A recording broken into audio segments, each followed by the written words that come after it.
Dragonwilds just dropped this Winter Summit, and if you only skimmed the blog or completely missed the stream, don't worry. I'm going to break down the things you might have missed, the things you'll need to know, and dig a little deeper into what Jagex actually showed us and what they didn't. Overall, this summit was excellent.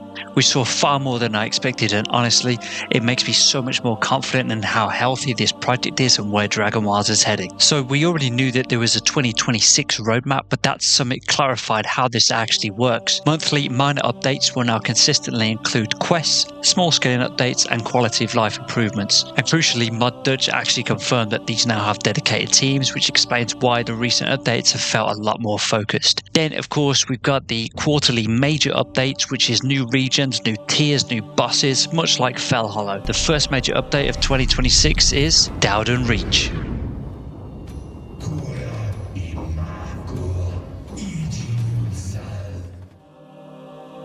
Dowdun Reach is the headline reveal.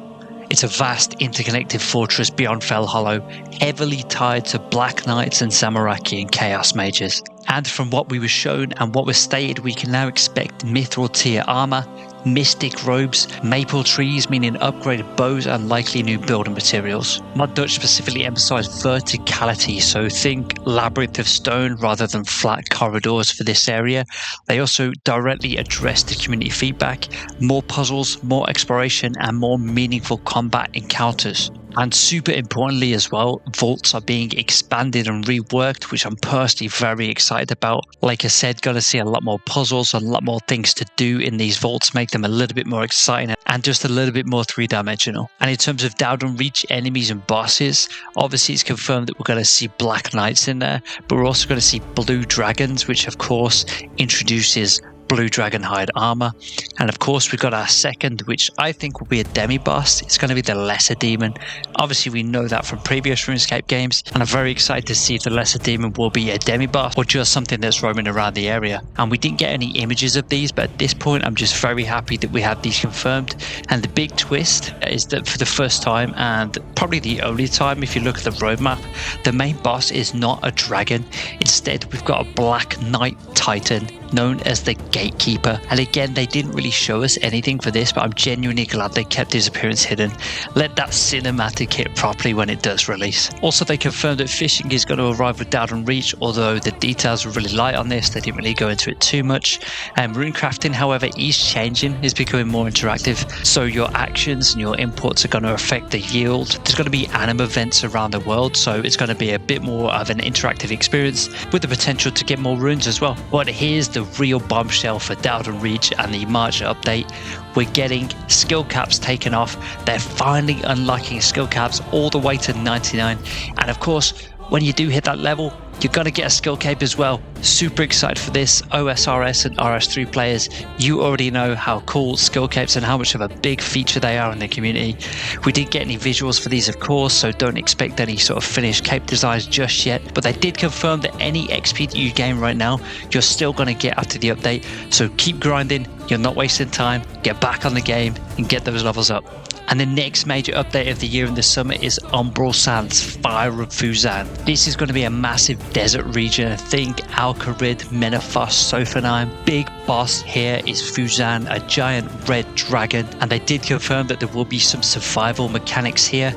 The sun exposure is going to be lethal, and shade and night are your safe windows. Unsure whether we're going to need water skins yet, or maybe a water tiara, but I guess we'll find that out closer to the time. And even though it says it's best to travel at night, apparently Fuzan, the giant red dragon, apparently prefers hunting adventurers at night, which makes it a little bit more stressful for me, if I'm honest. And in this area we can expect to see cow fights, which I'm thinking leads to more elaborate poison mechanics, and maybe, just maybe, we get the cow fight queen or even the cow fight king. That would be insane. Possibly a future update, but if they did bring those guys in, it would be absolutely amazing. And in this area as well, we're going to have access to adamant armor and yew trees for higher tier bows and staves. So again, just traveling up that usual RuneScape progression route. And also some more enemies for this area is the obsidian style creatures very similar to the tease, and they actually announced something massive for this area, which they covered at the end of the stream, which I'm actually going to go through as well in a little bit. And trust me, it's worth the wait. It's really exciting. And of course, they did confirm that we're going to have access to red dragon hide armor here, so it's very safe to assume that we're going to see red dragons as well. And they also confirmed that we're getting an NPC guide for the area. It's our good friend from the Desert series. It's Eclathrin. I can't say his name at all. I've tried it like 5 times. And also we're going to get some help from some new monsters as well, the Moon Garou, who are tied to the Fractured Plains guys. And Mud Dutch specifically mentioned the dynamic between these two, which suggests deeper narrative moments and a bit of lore to find out as well. And then one of the most awesome things about this area is the new transportation. They strongly hinted at a magic carpet, which is insane. That is going to be so much fun flying around on the magic carpet. It's going to be awesome. Finally, I didn't expect them to touch on this too much, but they did go into the Scorned Wilderness. It's very early stage, but this is clearly positioned as like the end game destination of this roadmap. So it's definitely a high risk area, dragon dominated, and it's ruled by the Queen Kuldra. And of course, for this area, they confirmed the rune armor, the rare resources, and of course, it's the narrative finale as well. But the best thing about this was the image that they showed us, and we can get so much information from this if we just look a little bit closer. So looking in at this image, we can see the dragon armor here, which includes that dragon full helm, dragon plate body, and the dragon longsword as well, which is super cool. And then over this side, we can see the familiar ranger boots as well, which is awesome. But my favorite thing by a mile is the ancient staff. Obviously, it would just be really cool just to have the staff, but if we could get ancient magics as well, that would just be insane. And just in terms of speculation, obviously just speculation. Of course, we've had green dragons, blue dragons, red dragons. I'm definitely expecting to see black dragons in this area along with black dragon hide. And then of course, I'm expecting to see magic lugs as well. They just kind of fit in what they've been doing here, with Hughes being the last one. Magic lugs just seems like the next natural step up, which means yes, I am absolutely thinking about a magic shortbow special. That is going to hit like crack. So the absolute huge thing, which makes me think that the summer update is going to be absolutely massive. They covered this in the Q&A section at the end. They briefly mentioned something called the Umbral Sands Nightmare Crucible.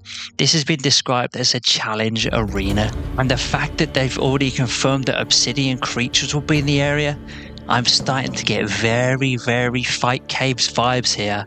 I don't want to get too excited about it just in case it's not confirmed, but oh man, I want a fire cave so bad. Am I saying I'm emotionally preparing myself anyway? Absolutely. So yeah, that's the Dragonwilds Summit properly broken down. Dowdun Reach is real and substantial. Umbral Sands looks massive. Skill caps and 99s change the long-term grind entirely. And the Scorned Wilderness is clearly being built as the finale. Let me know what you guys are most excited about in the comments. And if I missed any Easter eggs, call me out on it as well. Ciao, ciao.